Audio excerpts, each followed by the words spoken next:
Non, Renault n'a pas demandé à Citroën de commercialiser ces modèles. Mais la R21 est arrivée, c'est un événement important et qui mérite d'être analysé. Pour la régie Renault, le modèle qui risque d'être le plus commercialisé dans la gamme des R21, c'est la GTS 90 chevaux. Et ce modèle pourrait être comparé avec la BX16, RS ou TRS. Mais nous n'avons pas voulu faire un comparatif traditionnel. C'est pourquoi nous avons prêté des R21 à des vendeurs Citroën pour qu'ils les essayent, pour qu'ils les analysent, qu'ils en trouvent les qualités, il y en a, et bien sûr aussi les défauts. Et c'est cela que nous allons vous présenter.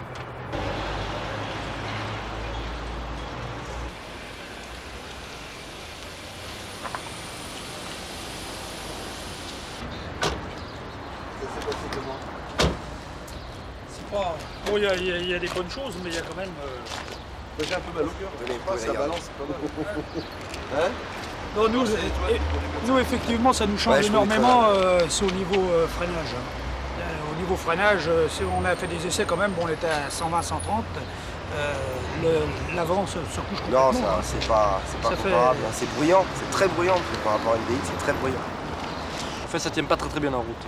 Et ça, on peut le démontrer comment à un client? En faisant un essai tout simplement, nous, pour nous le démontrer, c'est très facile du fait qu'on a des véhicules qui sont équipés d'une suspension hydropneumatique, bien sûr qui n'a rien à voir avec ces suspensions classiques, de conception tout à fait ancienne. Le freinage. Non, puis le freinage qui est très important, le freinage est différent. On sent la différence au freinage. Le freinage, effectivement, c'est ce mouvement de bateau là, quand tu freines.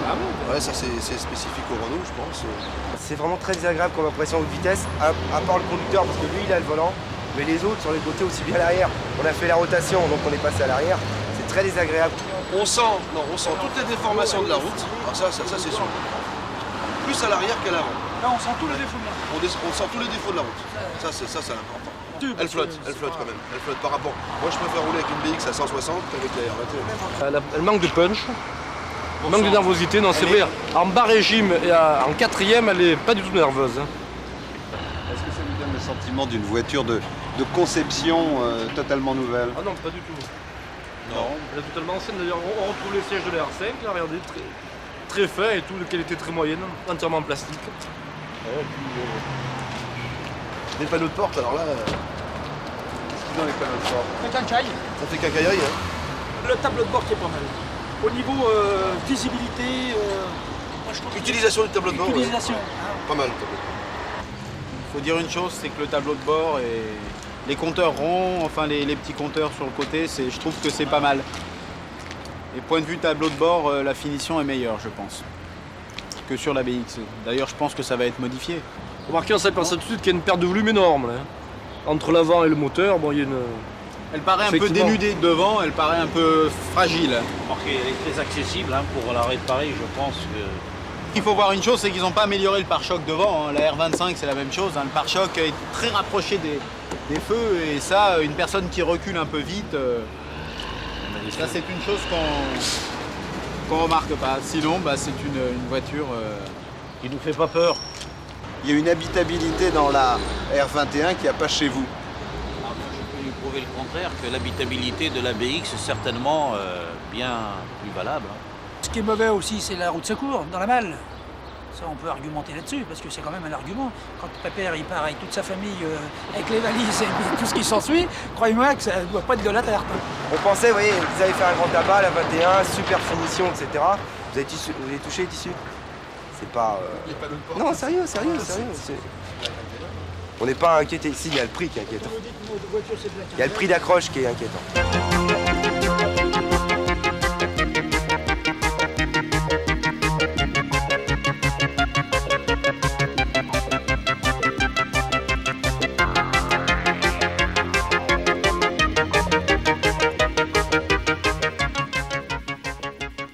Quand on a fait l'essai, on a pris une mauvaise route. On était dans le haut de Chambourcy. Mon collègue Lejean qui était derrière, je l'ai vu sauter 3-4 fois au plafond. Ça m'a un petit peu marqué. Je ne m'attendais pas à une suspension aussi raidiarde.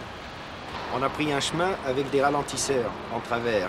Et c'est un chemin qu'on utilise assez pour faire des essais. Et puis on a vu vraiment que le train arrière sautait à chaque passage.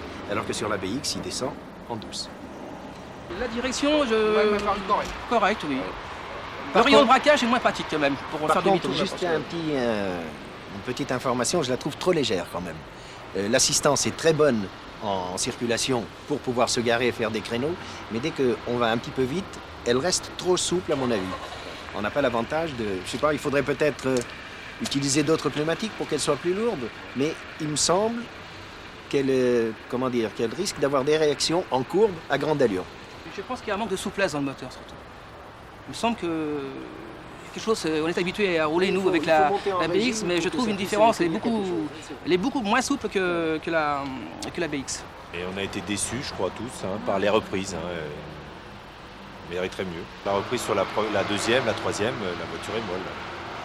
À 4 personnes dedans, on a plus de brio avec notre BX.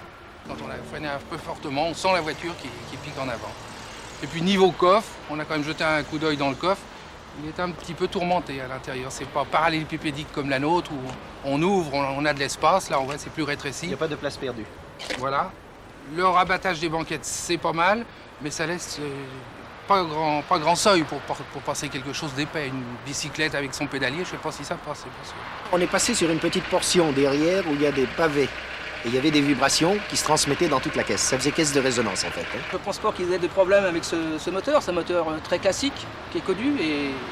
Hormis la caisse, il n'y a pas d'innovation. Tout le reste, c'est du classicisme pur. Je n'arrive toujours pas à comprendre que maintenant, à l'époque 2000, on devrait donc sortir une nouvelle voiture. Et je m'aperçois que c'est pas une nouvelle voiture. Tant mieux pour nous Citroën, mais je suis personnellement déçu. Je m'attendais à une voiture beaucoup plus originale.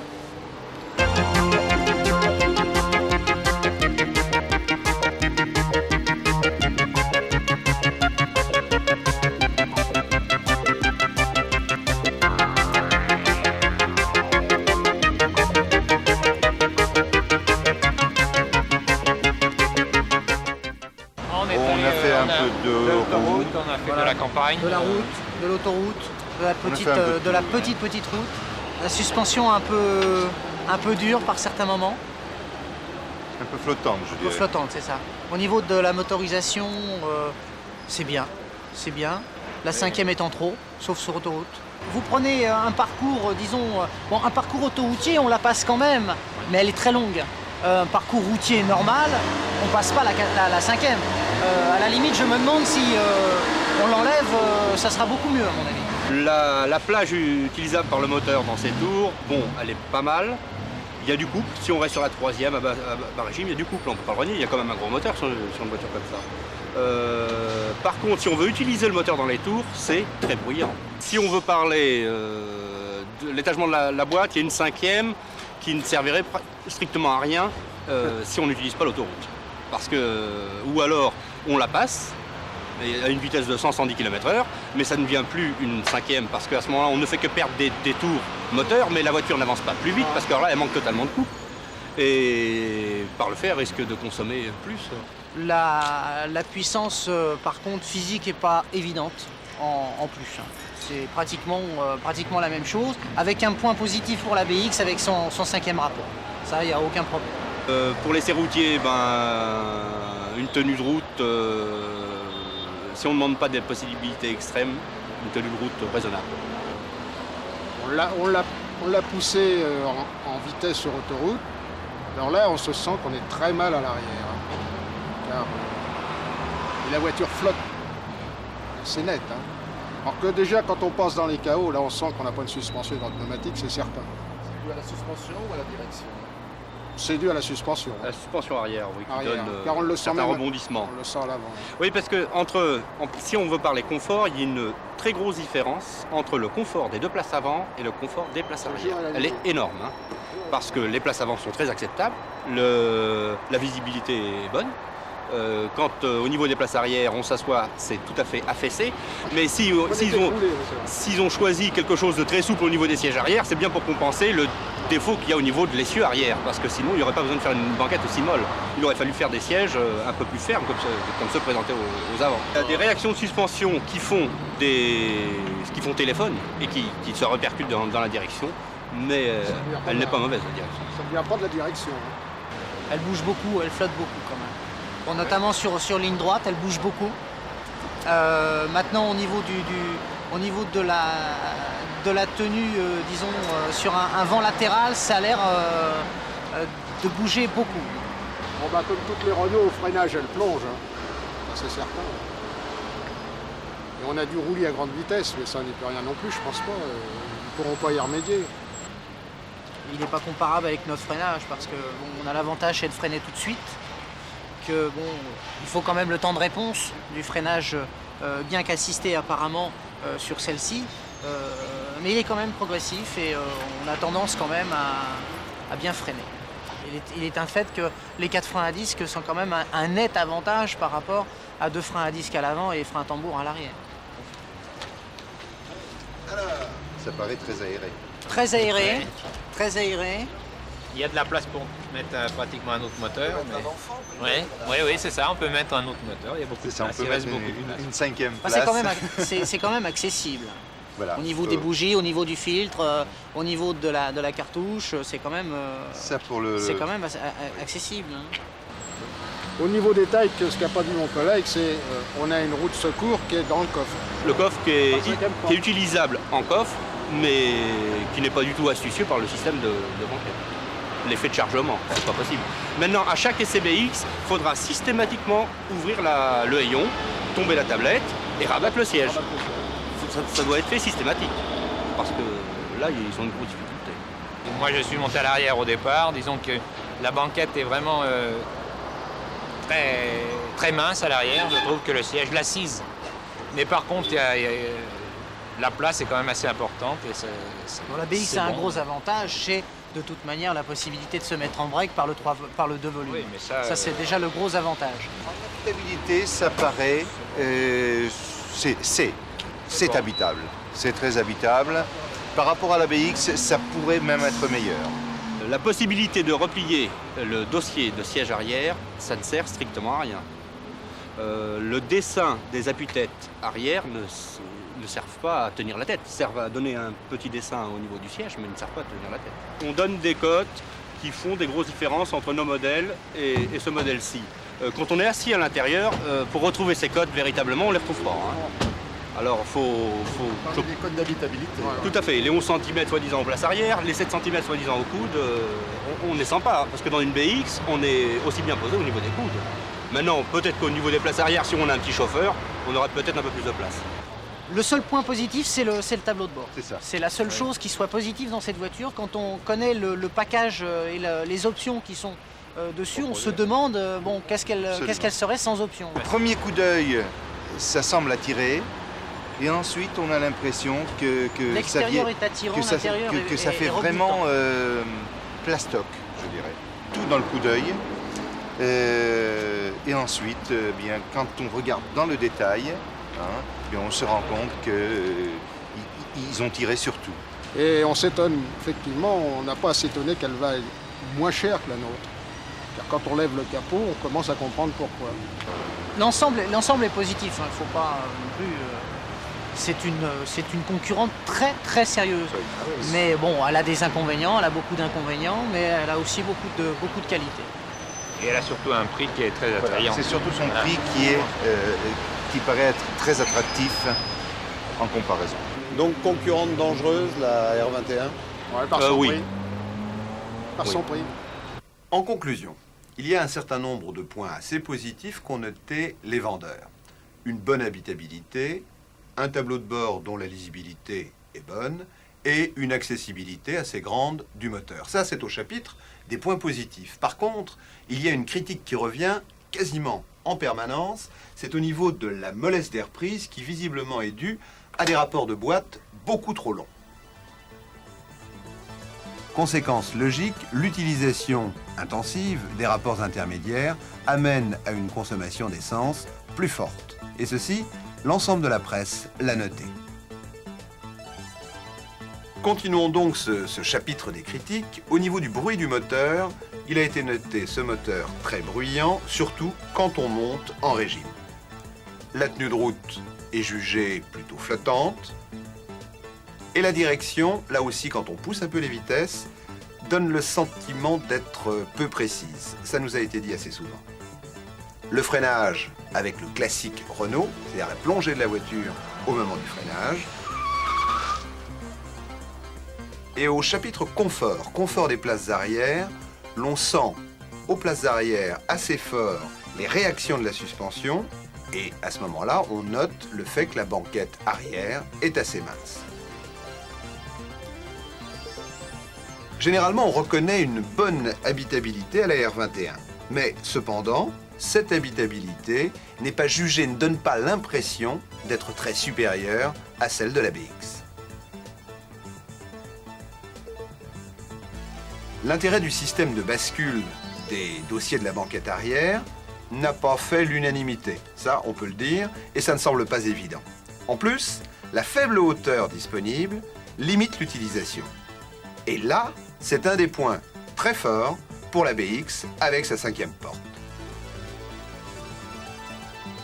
Chapitre présentation, la voiture, là aussi, n'a pas soulevé l'enthousiasme. Planche de bord, siège, panneau de porte, malgré, rappelons-le, un bon point pour la bonne lisibilité du tableau de bord. Une des critiques, c'est un peu la place perdue. Ça a des avantages, l'accessibilité du moteur, mais ça a aussi des défauts, c'est que la maniabilité de la R21 est moins bonne, simplement du fait de sa longueur. Nous l'avons vu, il y a un certain nombre de points positifs, et puis il y a des critiques. Mais un point qui revient très fréquemment dans les commentaires des vendeurs qui ont essayé la voiture, c'est une crainte par rapport au prix. Alors je tiens à vous signaler qu'il y a un argumentaire papier que vous allez voir arriver, et dans cet argumentaire, bien sûr, seront repris tous les détails techniques, la décomposition, les chiffres constructeurs, et puis bien sûr aussi une comparaison au niveau des prix. Parce que sur le papier, comme ça, à première vue, la R21 apparaît comme étant plus intéressante. Par contre, dès que l'on décompose et dès que l'on compare à équipement égal, on constate que le problème n'est peut-être pas aussi difficile, voire que la BX et la R21 font bien souvent jeu égal. Regardez. Alors prenons quelques exemples. Dans le tableau que vous voyez, la 21 GTS vaut 3500 francs de moins que la BX16 RS. Mais avec l'option dossier arrière rabattable, l'écart n'est plus que de 1820 francs. Comparé cette fois-ci à la BX16 TRS, la même version vaut près de 8000 francs de moins. Mais avec un équipement comparable, la différence n'est plus que de 4560 francs. Quant à la 21 RS, qui n'est dans le fond qu'une GTS à boîte courte, elle est 3240 francs plus chère, toujours à équipement équivalent. Enfin, la R21 2 litres, eh bien elles sont dans tous les cas de figure plus chères que les BX19 GT.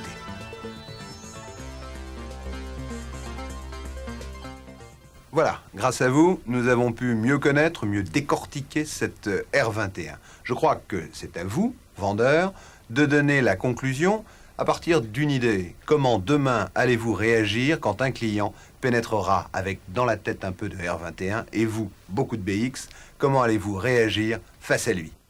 Je pense que l'essai est décisif. Il faut faire essayer la BX. C'est l'essai. C'est l'essai. Au risque de tomber sur un bon professionnel chez Renault qui, au premier essai, à ce moment-là, décide son client. Mais en fait, c'est l'essai qui fera la différence. Et il faut de toutes les façons qu'on s'en méfie pour vendre nos voitures. Parce que on l'aura régulièrement en barrage. Il y a malgré tout la puissance de Renault qui joue. Moi, ça ne me dérangerait pas qu'un client aille essayer la R21. Je dirais au contraire, essayez-la, mais essayez-la sur un circuit bien précis. Nous avons un circuit ici où la route est très mauvaise. Je ferai l'essai vers le lycée là-bas et je dirai au client, allez essayer les R21 là-bas pour voir la différence. Bon, bah c'est sûr, on va la retrouver sur le chemin de la BX. On va être en concurrence. Mais je crois qu'on a ce qu'il faut pour se défendre.